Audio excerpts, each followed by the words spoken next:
So we just saw Paul McCartney, The Sound of One Hand Clapping, which, you know, is right in my ballpark because it's a Zen koan.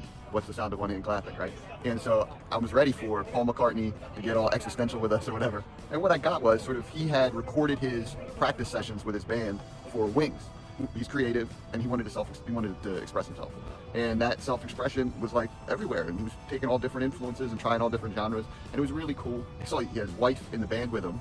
And for someone like him, it makes a lot of sense that he would have his wife with him because, you know, he's totally dominated by his drive to be creative and for creativity. So if she's not there creating with him, she's not going to be around him.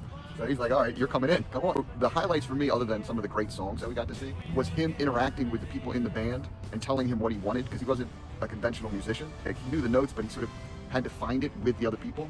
So I thought that was really interesting and compelling. And then the film ends, and he's like, I got one more thing for you. And Paul, at his age now, comes out and he tells you, like, he sat in the backyard and just started playing songs for the people there. Like, you could imagine yourself being at a party and Paul McCartney's there, and he's all over in the corner like, hey, I'm gonna play some music if anyone wants to listen, and then him playing some music. And I thought that was really cool to see that. And at about a 75, didn't sort of elevate my understanding of him in any significant way, but I did find it really cool and endearing, and I like the aesthetic of the old cameras. Peace and love. Thanks for watching my reviews. If you want to come to a movie and be on the review, please do, and like my videos, comment on my videos, and share my videos if you can. All right, love you. The sound of one hand clapping. Paul McCartney, like, giving us an insight into how he creates music. How, like, all the stuff around, you know, being a rock star and all that, you know, the women, the drugs, it wasn't important to him. Music was important to him, like creating music. And that's was like the driving force of this one hand clapping. It was like very enlightened. He wanted to show us how he creates music and how it makes him feel and how it makes the people around him creating the music with him feel.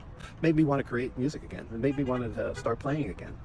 And that's like what's behind it, is just to have fun and to listen to yourself play and listen to the music. You probably have something to say to the world, and you should really say it. What was the gist of it for me? There's two things. I'd give it 100 for content, and for the production value, I'd give it like a 50. It was like somebody's home movie. I mean, the film quality was terrible. You know, we're so used to everything looking so real. You knew you were watching a home movie.